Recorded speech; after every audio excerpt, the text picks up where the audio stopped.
Installez-vous, on va parler de Usopp, l'un des personnages les moins appréciés de tout One Piece, et je vais vous expliquer pourquoi. Et en vous l'expliquant, vous comprendrez pourquoi c'est l'un de mes personnages préférés.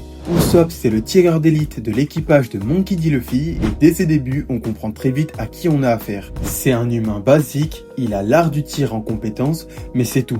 Il n'a pas d'autres capacités, on peut même le qualifier de faible, il est lâche et menteur. Déjà là, normalement, n'importe quel fan de One Piece préférera Luffy, Sanji, Zoro à notre bon vieux Usopp. Personne n'a envie de s'identifier à un personnage pas charismatique et faible au combat. Laissez-moi vous parler d'une scène clé pour la compréhension du personnage d'Usopp, la scène où l'équipage évoque leurs rêves.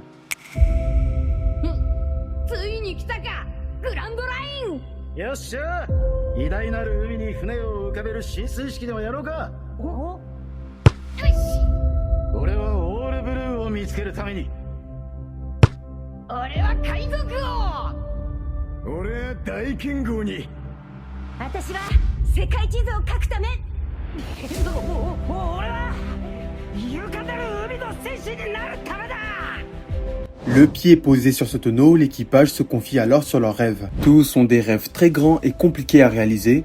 Luffy veut devenir le roi des pirates, Zoro le meilleur épéiste au monde, Sanji a pour rêve de trouver All Blue, une mer qui n'est que légende, et Nami a le rêve de cartographier le monde entier. Mais Usopp, lui, son rêve est beaucoup moins excitant. Il veut tout simplement devenir un brave guerrier des mers. C'est vraiment la base pour un pirate qui cherche le One Piece. Enfin, je veux dire, tous les membres de l'équipage sont déjà des braves guerriers des mers. À partir du moment où ils ne renoncent pas au combat et qu'ils ont soif d'aventure, techniquement les membres de l'équipage, sauf Usopp, sont déjà des braves guerriers des mers. Alors pourquoi ? Pourquoi avoir un rêve aussi peu ambitieux ?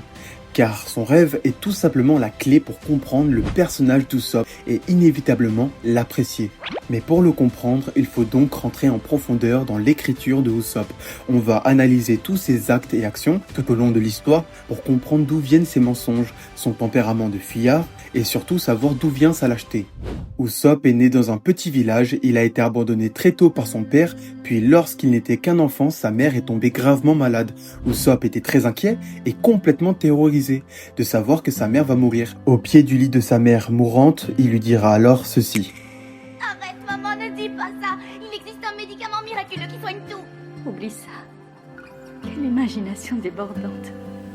Alors que ça soit des rêves j'en ferai plein. Parce que moi aussi je suis un enfant de pirate. Maman, ne m'abandonne pas. Promets-moi de devenir courageux, comme ton père, d'accord chérie? Tu me le promets. D'accord maman.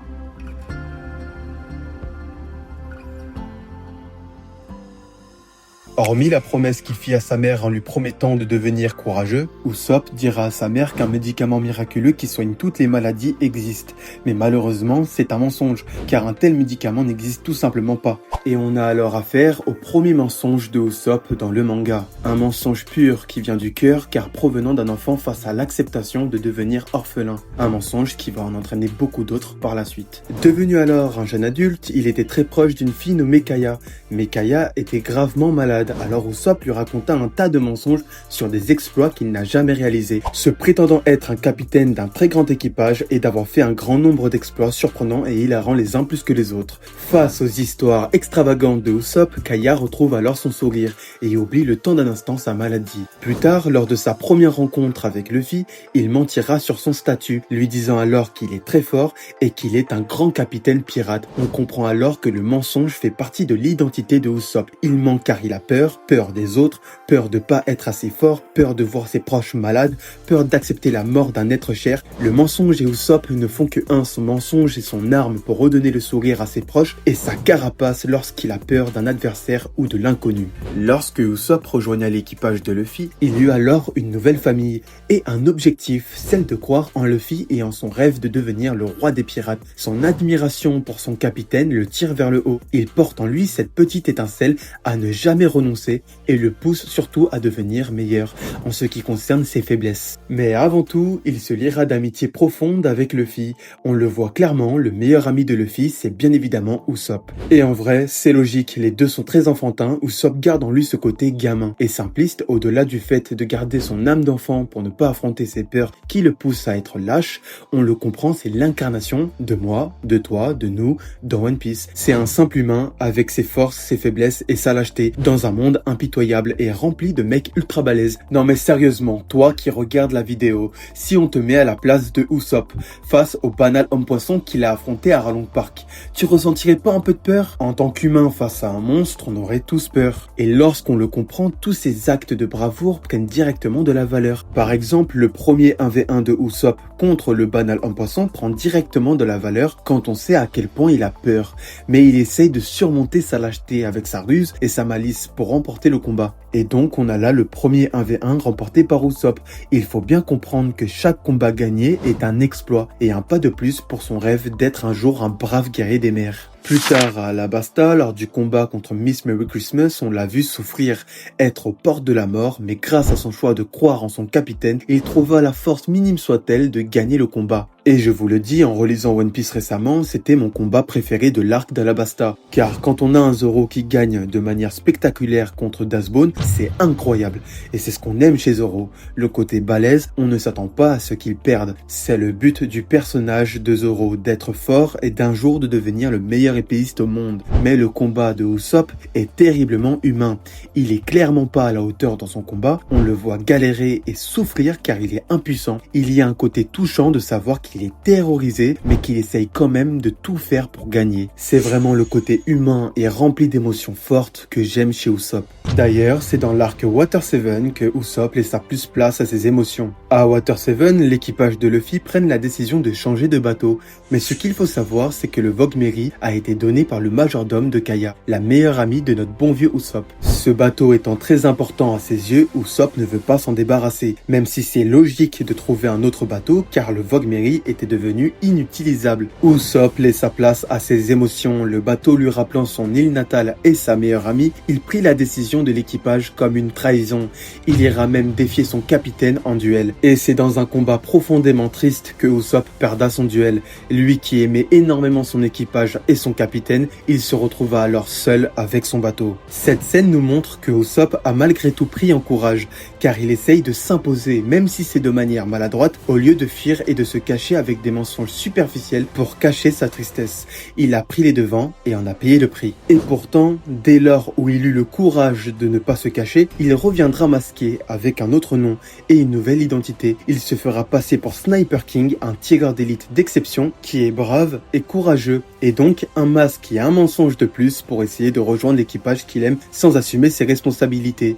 Sniper King représente tout simplement la concrétisation de Usopp. Il est l'objectif qu'il souhaite atteindre pour réaliser son rêve, mais malheureusement, ce n'est pas lui. Usopp étant derrière le masque avec ses peurs et sa culpabilité. Maintenant, je vais vous parler d'une scène incroyable, l'une de mes scènes préférées qui se passe à la fin de l'arc d'Enies Lobby. Luffy est à terre après avoir fait un combat rempli d'intensité contre Rob Lucci, un antagoniste terriblement puissant, allongé au sol et avec aucune force en lui. Le combat est sur le point de se terminer, avec la défaite et la mort du capitaine Monkey D. Luffy. Et c'est à ce moment-là que l'on entend une voix lointaine qui résonne aux oreilles de Luffy. On semble distinguer une silhouette, celle de Sniper King, mais en y regardant de plus près, on se rend compte que le masque de Sniper King n'est pas là. Et c'est bel et bien Usopp qui est rempli de rage, crie de toutes ses forces en ordonnant à Luffy de se relever car il croit en lui. Et en entendant ça, le capitaine pourtant épuisé se relève et attaque Rob Lucci avec la force qui lui reste remplie de rage. Et donc c'est grâce au message de Usopp qu'il trouva la force de gagner le combat. Qu'est-ce que j'aime cette scène. Le fait que Usopp enlève son masque le temps d'un instant pour cracher sa rage, c'est tellement beau et lourd de sens,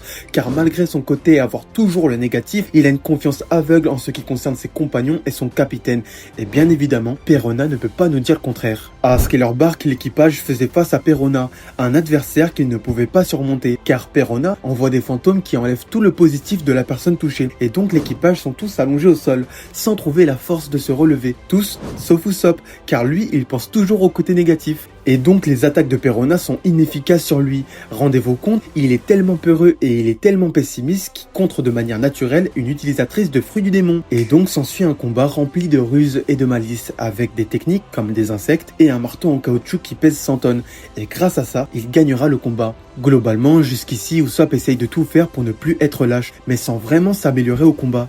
Mais c'était sans compter l'arc Dressrosa. Je vous récapitule, l'ennemi est Sugar, elle a le pouvoir de transformer des personnes en jouets et d'effacer son existence de la mémoire. Donc si elle te touche, t'es un jouet et en plus c'est comme si tu n'avais jamais existé. Elle a déjà transformé énormément de personnes en jouets qui sont maintenant réduits à l'esclavage. Et donc avec un concours de circonstances, Usopp se retrouve être la dernière personne à pouvoir vaincre Sugar. Armé de son marteau en caoutchouc de 100 tonnes et de ses billes de Tabasco, il perda bien évidemment le combat. Il fut alors immobilisé dans un sale état en pleurs et complètement déboussolé. Le combat était perdu, mais il se passe à ça. この毒入りグレープも返すね。僕らの希望が。これはあんたが食べて死になさい。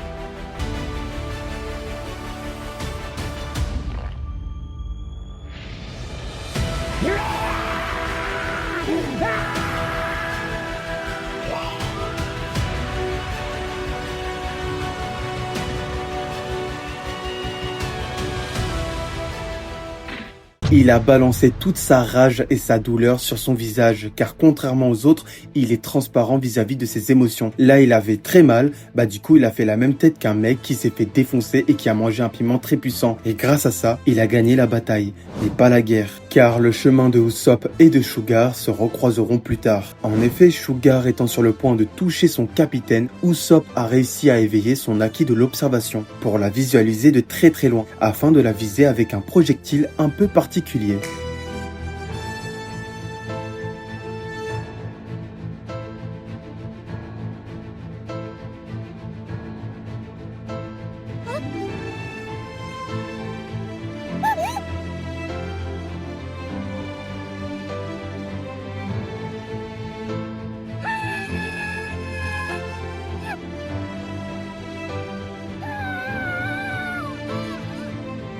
On le voit, Usopp est prêt à tout pour ses compagnons, et c'est cette force qui le pousse à vaincre sa lâcheté. Et comme dit précédemment, chacun de ses combats est un exploit, car Usopp combat sa peur. Pour essayer de vaincre ses ennemis, le mensonge et la lâcheté sont ancrés en lui, et il essaye de se battre pour s'en défaire tout au long de l'histoire, avec des actes qui sont impactants quand on connaît son identité et son parcours. Car chaque péripétie de Usopp est touchante et extrêmement marrante, c'est ce qui le définit, il représente le côté humain de l'équipage, un simple humain basique qui essaye de faire de son mieux avec ce qu'il a pour essayer d'être meilleur. Et c'est pour ces raisons que selon moi le rêve de Usopp est la clé pour le comprendre. Usopp n'est pas voué à devenir fort, du moins pas maintenant. Usopp arrêtera de mentir pour se cacher et il arrêtera de fuir et de renoncer au combat quand il aura eu sa conclusion finale, quand il aura réalisé son rêve. Pour moi, c'est tout à fait normal d'un point de vue narratif qu'il soit encore lâche et peureux dans le manga, car son écriture n'est toujours pas arrivée à son terme. Mais une chose est sûre, à la fin du manga, il jettera le masque de Sniper King, car il n'aura plus besoin de mentir pour se faire passer pour quelqu'un d'autre, car il affrontera ses peurs sans se défiler,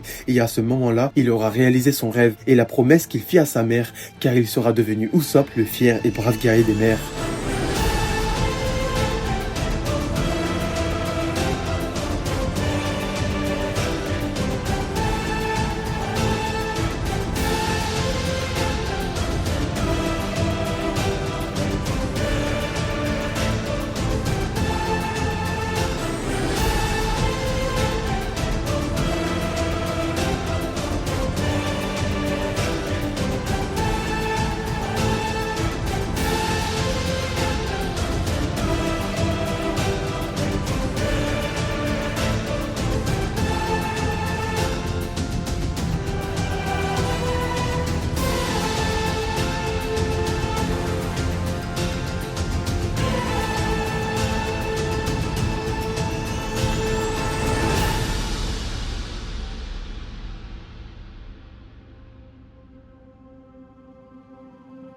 J'aime vraiment le personnage de Usopp. Pour moi, son écriture est profonde, il est drôle, attachant et touchant. Je vois énormément de personnes le dénigrer et j'ai essayé à travers cette vidéo d'expliquer les choix de l'auteur concernant Usopp en espérant que vous aurez une meilleure vision de ce personnage grâce à cette vidéo.